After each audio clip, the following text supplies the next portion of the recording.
In recent years, there have been an unprecedented amount of migrations from the populated areas to the country.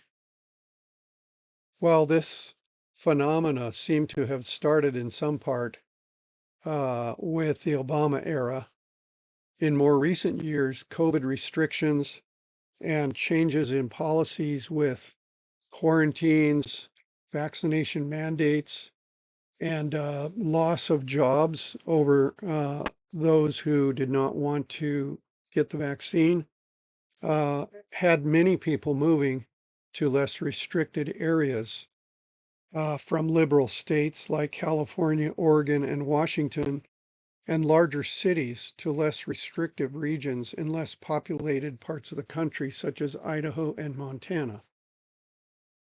This resulted in an interesting phenomena for these places like Idaho and Montana because supply and demand shifted and property values skyrocketed. Local people found themselves suffering financially while minimum wages seemed to stay the same. The property values and subsequent taxes or land went up. Multi-generational locals were strained financially and in some cases were being forced to move to search for remote areas of the country that were more affordable, such as Tennessee and Arkansas. Many well-meaning Christians have made the move from the cities to the country based on misunderstandings of the reasons or approaches to country living. Sometimes these choices have resulted in devastating results. I have heard, for instance, of a group of like-minded people who excitedly sold everything and purchased off-grid property in Northern California with the expectations of a blissful remote existence, only to eventually run out of resources and tragically find it impossible to continue, resulting in fractured friendships and financial and even spiritual ruin. Unfortunately, this scenario seems to have happened more than once to God-fearing, committed people, rather than just this one example from Northern California. It's the purpose of this presentation to attempt to unearth misconceptions and misunderstandings that, if corrected, might pave the way for a positive outcome for a person's efforts to follow God's counsel to move to the country. In many cases, the motivation for people to see the need to leave the cities and move into the country are based on the counsel of the little book Country Living by Ellen G. White. Another helpful book is Last Day Events. I will include links in the video descriptions for access to free copies online of these informative and helpful books as a resource. Additionally, I will suggest throughout this presentation some online video resources from my website, preparingforthetime-of-trouble.com. This website is broken into categories, one of which is country living, and I will give you seminar numbers as an additional follow-up resource for each of the concepts that we're going to talk about in case you want to look further into that topic.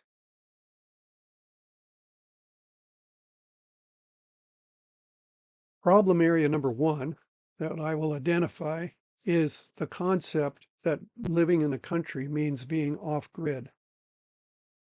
Many times when I have heard presentations by people promoting country living, they talk about being off-grid and the benefits of that way of living.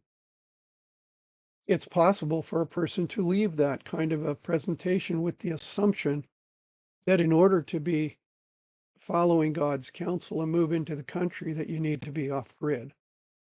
And I believe that's not necessarily the case, though I'm a firm believer in having a backup plan that allows us to be off-grid when times get difficult. As we mentioned earlier, there has been over the years some migration to different less populated areas in the country, and these end up being more likely to have some off-grid options. One book author identified this particular region as the American Redoubt, which included eastern Washington, eastern Oregon, all of Idaho, Montana, and Wyoming. You can see from these charts, these graphs, that there have been migrations from California to, in this case, Boise, Idaho, but other parts like Coeur d'Alene, northern Idaho. It shows different areas in California where people left when they moved to Idaho.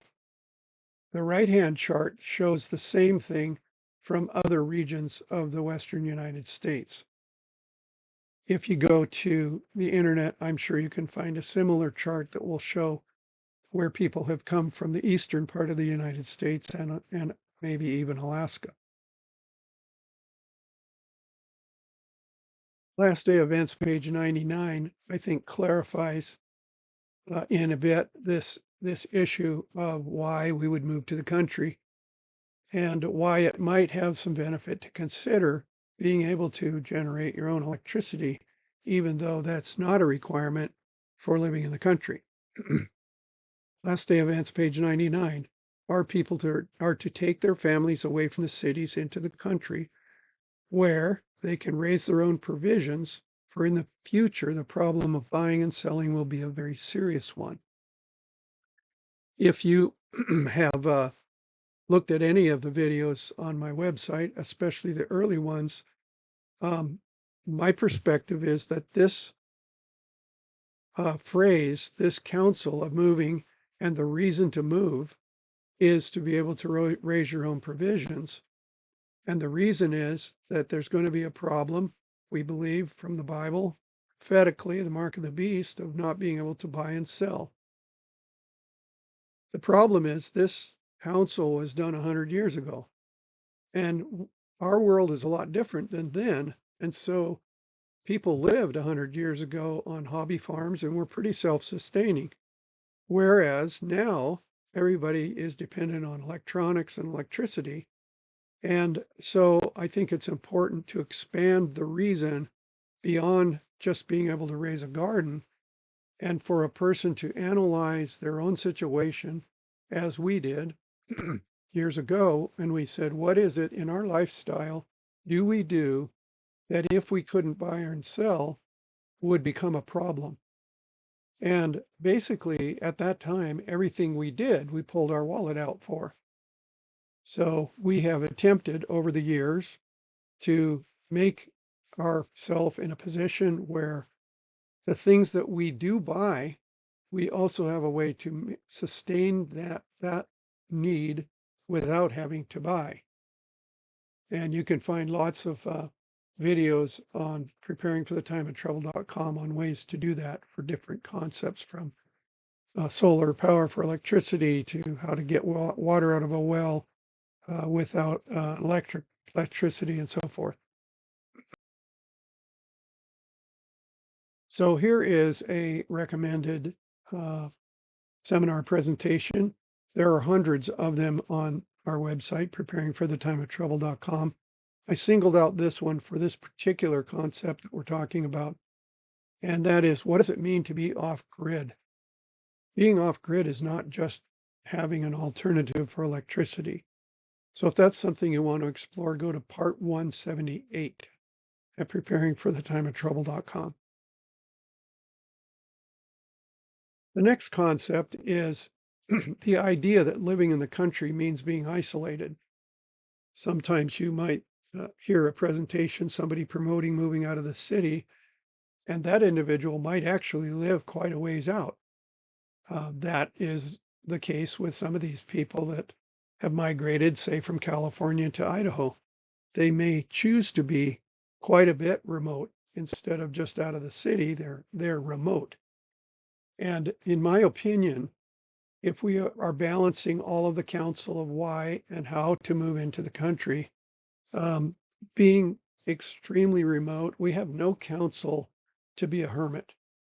And I heard of one individual who reportedly lived 50 miles off the pavement in Idaho. Well, we are supposed to be able to minister to the world, a lost world, and to be able to reach people that are still in the city. And if we live too far out and don't have a way of reaching them, like say the internet, then maybe we're going to an extreme. So I see this as a possible problem area, a misconception of the purpose of moving to the country. Country Living, page 31. We must make wise plans to warn the cities and at the same time live where we can shield our children and ourselves from the contaminating and demoralizing influences so prevalent in these places. So we need to have in our toolbox a purpose for moving to the country is to also be able to warn the cities. To find out more about this topic, Part 3 seminar, The Loud Cry and Warning to the Cities can be found at preparingforthetimeoftrouble.com. The next concept that can be a stumbling block is you may go to some seminars and they talk about buying property and spending a lot of money on solar and doing all these great and wonderful things. Some people can afford to do that, but not everybody can. When I've done seminars on country living and moving out of the cities, inevitably during question and answers, I get people saying, but I can't afford to do all this stuff. Well, God hasn't counseled us to go beyond our means, and everybody's in a different situation financially. But for now, let's take a look at buying property. Country Living, page 17. Get out of the cities as soon as possible and purchase, there's buy, a little piece of land where you can have a garden, where your children can watch the flowers growing and learn from them the lessons of simplicity and purity. Now, yes, this particular quote does talk about purchasing, but it doesn't say purchase a great big parcel and a big mansion. It talks about a little piece of land. The goal is to be in the country and have a garden. Now, there have been people that have talked to me after seminars about, well, we should be debt free. And I agree with one of my colleagues who has done a lot of seminars on moving to the country. And his opinion is if you're going to own property, a house, whether it's in the city or not, it's pretty impossible to do that without going into debt. That doesn't mean you need to go into debt for everything else, but I don't believe that God is frowning on us if we are in debt to purchase a place to live, but we should have as our goal to get out of that debt as quickly as possible. A friend of mine told me once that if you paid a double payment on a mortgage once a year, that you would shorten the length of a 30-year mortgage to 20 years. So if you do purchase some property, and I would try to budget to pay it off as quickly as possible. So your end goal would be to be debt free. So here's a seminar, number 23, on how to find good country property to purchase. There are several in this category, but this is a starting point, number 23. Now, what about those who can't buy? So a misconception could be, after hearing about buying and setting up all these alternative energy things and everything, that I've got to have money and I don't have money. And I've heard that from many people. So the misconception could be that country living is not for the poor. It's only for people that have money. Country Living, page 19. If the poor, now crowded into the cities, can find homes upon the land They might not only earn a livelihood, but find health and happiness now unknown to them. Work hard, simple fare, close economy, often hardship and privation will be their lot, but what a blessing would be theirs in leaving the city. Now, I want you to notice some concepts here. You never saw the word buy in this particular bit of counsel. It said the poor now crowded in the cities could find homes upon the land. So I've heard of one couple who didn't have any money and they prayed about the moving to the country, and they were able to find a farm where the house was vacant and the landowner was happy to have them occupy the home so that it wouldn't get vandalized. And in exchange, they did some tasks around the property to keep it up. And everybody was happy. And they were able to live in the country and grow a garden on property they did not own. And in that case, didn't even have to pay rent. Now, I would suggest analyze your own personal financial situation. If you are renting in the city, then it's reasonable to assume that if you move to the country, you probably can't afford to buy, and you shouldn't expect God to provide you with a house for free. But if you can rent in the city, you should be able to rent in the country. And I would be surprised if it's not easier to find a rental in the country than it is to find one in the city. Country Living, page 24. The time has come when God, as opens the way, families should move out of the cities. So we need to pray and watch for God to open the way. Children should be taken into the country. The parents should get as suitable a place as their means will allow. Notice that means if you're on a limited income and you're renting, the means that you are allowed doesn't probably mean you're going to buy. So don't limit yourself to that. Look horizontally from your lifestyle now and look across horizontally. What can I replicate for the money that I currently spend on rent? Continuing, though the dwelling may be small, yet there should be a land in connection with it that may be cultivated. To find out more about ways to be frugal and still live in the country, seminar Country Living on a Budget, Money Saving Tips is part 43. The next concept is some people will promote living in a tiny house. Tiny houses are quite a fad, quite a trend. There's lots of really neat YouTube videos of people that enjoy living in tiny houses and how they built them. And I'm aware of one young lady who uh, had saved up her money, and she had a tiny house made. Yeah, I'm not sure how much of it she did, but she had it's a real cute one, and she enjoys living in it. And initially, the tiny house, was on property she did not own, and it was like in the backwoods of this larger piece of property. And she made an arrangement with the people that owned the property to be able to do that. And in exchange, she did some things for them to take care of some maintenance or whatever. So anyway, this is about a tiny house. My point is, God's counsel to move in the country doesn't necessarily mean you're going to live in a tiny house, but it might be an option. Country Living, page 20. If in the providence of God we can secure places away from the cities, the Lord would have us do this. There are troublous times before us.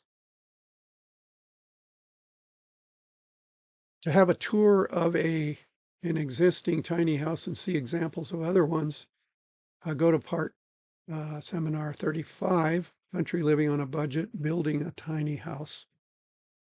This particular walk through is the individual His goal was to see how inexpensively he could build a tiny house, and tells of his journey through that process and how he got good deals on materials.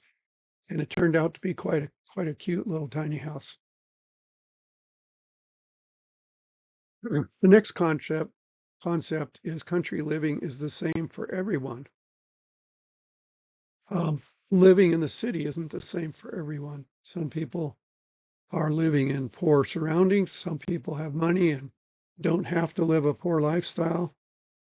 So it is obvious to me that it would not be true that country living is the same for everyone, just like it isn't the same in the city. Country living, page 19. All that needs to be done cannot be specified till a beginning is made. Pray over the matter and remember that God stands at the helm, that he is guiding in the work of the various enterprises.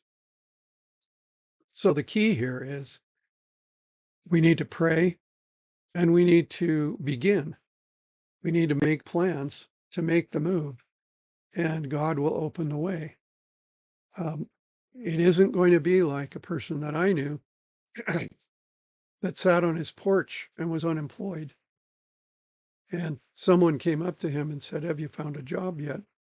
And he said, "No, I believe that if God wants me to have a job, someone will come on my porch and offer me a job." And that individual said, "Well, isn't that presumption? You should go, you used to work at Napa. There's a Napa right down the road. Why don't you go and see about a job?" So he did, and he got the job. I think that principle applies here.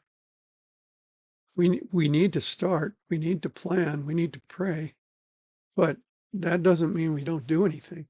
We have to uh, make the process start.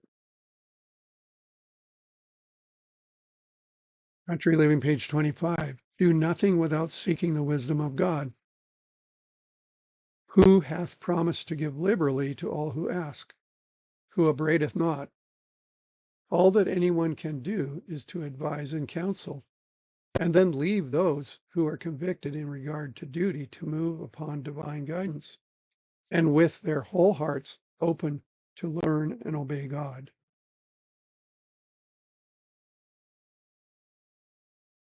Part 4 seminar, Planning for Independence and Sustainability, goes through the different aspects of alternatives to what you're currently pulling your wallet out for as you plan for ways to become more sustainable.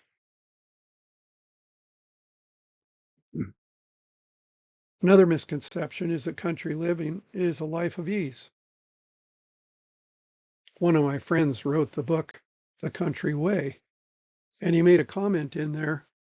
One comment was that you shouldn't expect that moving to the country, you're going to be able to sit out on a chair and just enjoy the scenery all the time. And the flip side, he said, don't expect to accomplish in a short period of time what it took grandparents a lifetime to do when living in the country. Country Living, page 16. True, you would not be entirely free from annoyances and perplexing cares in the country, but you would there avoid many evils and close the door against the flood of temptations that threaten to overpower the minds.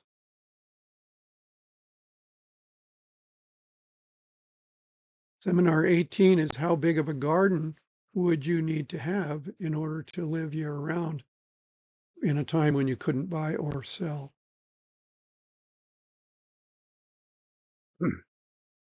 Another accident or mistake, I believe, is assuming that country living means colonizing. Colonizing is the concept of people grouping together. Yes, it might be practical and necessary for you to connect up with like-minded people and pool your resources and your abilities to be able to afford to do country living. But that's different than colonizing, where everybody goes to the same place and kind of a commune type situation.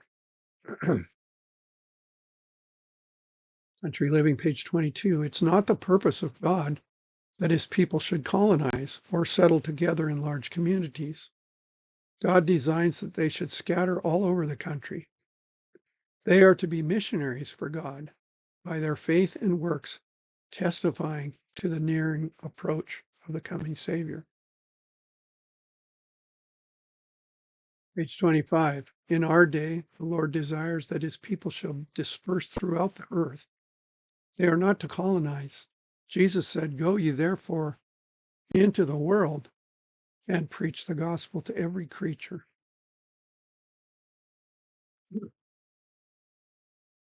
Or some biblical examples of Bible characters that moved into the country or lived in the country, living the country lifestyle. It's part 188 at preparingforthetimeoftrouble.com.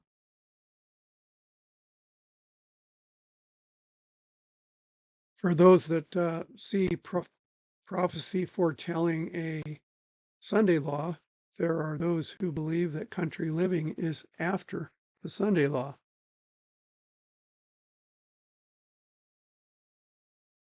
Revelation 13, 16, and 17 says, it also forced all people, great and small, rich and poor, free and slave, to receive a mark on their right hands or on their foreheads, so that they could not buy or sell unless they had the mark.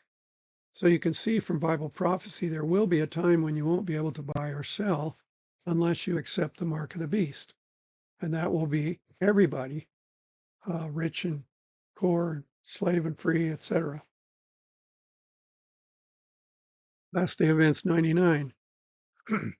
Our people are to take their families away from the cities into the country where they can raise their own provisions. For in the future, the problem of buying and selling will be a very serious one. Country Living, page 21.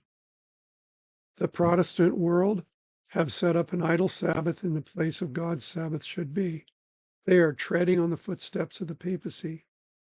For this reason, I see the necessity of the people of God moving out of the cities into retired places, where they may cultivate land and raise their own produce. Page 32, the assumption of power on the part of our nation in the decree enforcing the papal Sabbath will be a warning to us. It will then be time to leave the large cities, preparatory to leaving smaller ones for retired homes in secluded places among the mountains. This particular reference is the one that many people will quote and say, see, we don't need to move to the country until there's a Sunday law. But think about it. If you wait until there's a Sunday law to move into the country, how hard is it going to be to move into the country?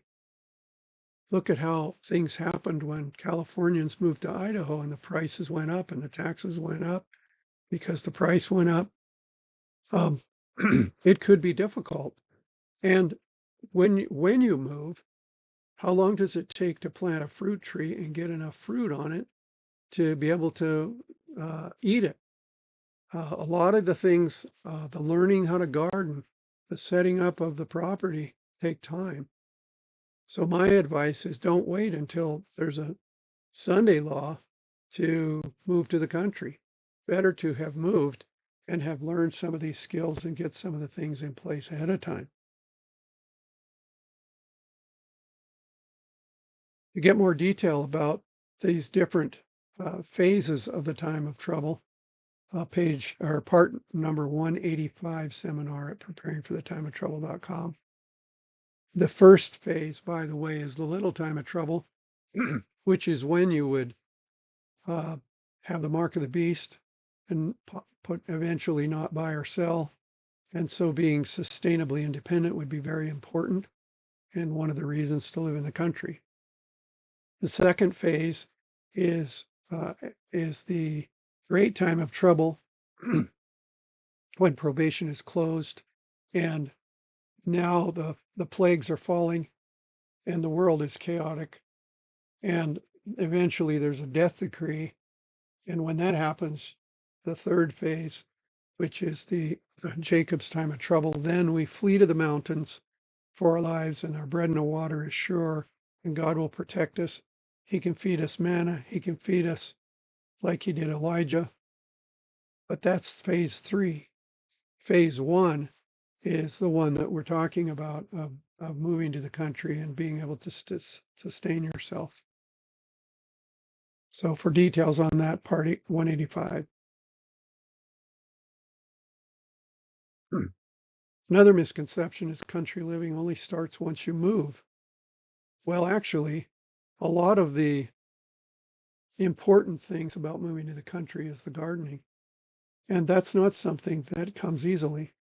So even if you live in an apartment, like in this picture, and you don't have any soil and you don't have any yard because you don't own the building, but you have a balcony on your deck of your apartment, you can do like this picture and do some raised beds and experiment with learning how to grow from even that primitive early effort. Country Living, page 10. The work of the people of God is to prepare for the events in the future, which will soon come upon them with blinding force. So it would be good to start, to learn, to practice, to experiment while you can buy things, while you can have the resources to do these experiments with gardening. Because when these problems, these events of the future come in blinding force, it's going to be much harder, if not impossible. Page 26, there may be individuals who would make a rush to do something, enter into some business they know nothing about. This God does not require. Think candidly, prayerfully, studying the word with all carefulness and prayerfulness, with mind and heart, awake to hear the voice of God. So even if you're in your apartment in the city and you're getting a burning desire to move to the country, don't wait till you move to start to learn. You've got the internet, you've got books, resources, you can buy seeds that can be replicated year after year, and you can experiment with gardening in some raised boxes on your deck. So part 5 seminar is what can I do now? Goes into some details of things you can do right tomorrow to get a start on being prepared for when times are difficult. Country living in God's timing. We just talked about how we need to pray and have God guide us as to when and how to go about this.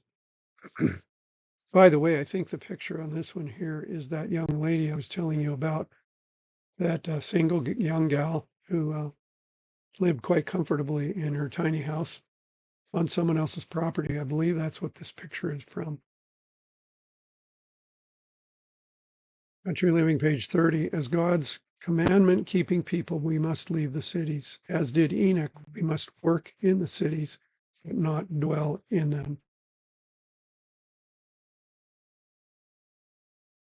Seminar 62 addresses the question, is it a lack of faith to be a Christian prepper? Some people will say, don't move to the country, don't prepare. That's showing a lack of faith, because when we can't buy or sell, our bread and water will be sure, and God will take care of us if we're faithful. Well, God will take care of us, but he will fill in the blanks of what we have not already been able to do. And so it's important that we understand the part that a Christian plays in being a prepper. Part 62. Country Living, page 26. Not a move should be made. That movement and all that it portends are carefully considered. Everything weighed. To every man has given his work according to his several ability. Let him not move hastily, but firmly and yet humbly trusting in God. So we need to plan, we need to pray, we need to step out in faith, cautiously, carefully, prayerfully, get started in the direction of country living. So in conclusion, there are hundreds of online videos at our website, preparingforthetimeoftrouble.com, as well as podcasts, audio versions that you could listen to while you're driving. and handouts of time charts and things like that. Country Living, page 10. The work of the people of God is to prepare for the events of the future, which will soon come upon them with blinding force. To be aware of new videos like this one, be sure to subscribe to the Preparing for the Time of Trouble channel. For more free videos and downloadable audio podcasts, as well as handouts, go to www.preparingforthetimeoftrouble.com. Topic categories include recordings of live seminar presentations, country living, sustainable gardening, homestead remedies, how to be self-sufficient when the grid goes down, wild edible and medicinal plants, hydrotherapy, and end-time Bible prophecies. To take advantage of these free resources, go to preparingforthetimeoftrouble.com.